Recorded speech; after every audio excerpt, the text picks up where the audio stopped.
ভালোবাসার টানে আবারও নব আনন্দে জেগে উঠলাম।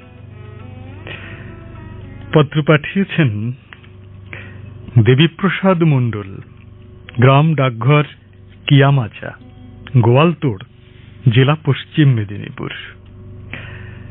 নববৈশাখী অনুভব, ভালোবাসার টানে আবারও নব আনন্দে জেগে উঠলাম।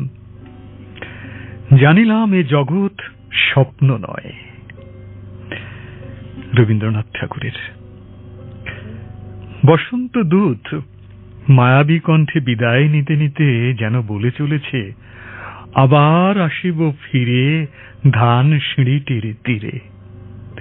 পুরাতনের জীর্ণতা ঝেড়ে জীবনের মলিনতা মুছে প্রকৃতিও নবরূপে নব আনন্দে জেগে উঠেছে। রৌদ্রের তপ্ততা মেখে কচি কোমল কিশলয়গুলি সদ্য কথা বলতে শেখা বাড়ির আদরের ছোট্ট সদস্যের মতো। দক্ষিণা বাতাসে কিশলয়ের দোলা দেখে মনের কোণে জেগে ওঠে বাসর ঘরের মেদুরতা।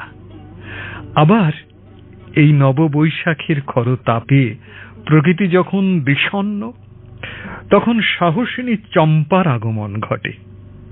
কবি সত্যেন্দ্রনাথ দত্ত চম্পার জবানিতে অপূর্ব কাব্যমালা গেঁথেছেন।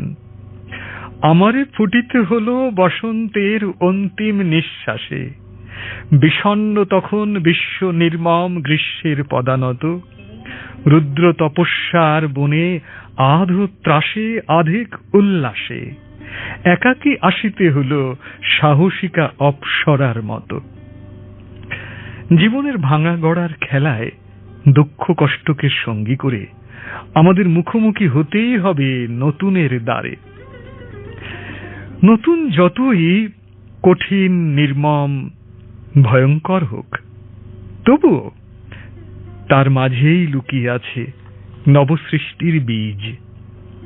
বৈশাখ রুদ্র রূপ ধারণ করে সবকিছু এলোমেলো করে দেয়, পাল্টে দেয়, ভেঙে ফেলে।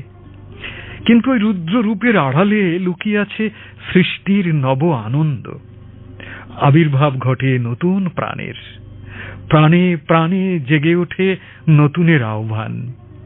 সূর্যের বিভূতি মেখে সেই নব প্রাণ চম্পার মতোই দীপ্ত কণ্ঠে ঘোষণা করে, আমরাও সূর্যের সৌরভ। আর বঙ্গবাসী কবির কণ্ঠে গলা মিলিয়ে গেয়ে ওঠে, এসো হে বৈশাখ, এসো এসো। দেবীপ্রসাদ মণ্ডল, গ্রাম ডাকঘর কিয়ামাচা, গোয়ালতোড়, জেলা পশ্চিম মেদিনীপুর থেকে পাঠিয়েছেন।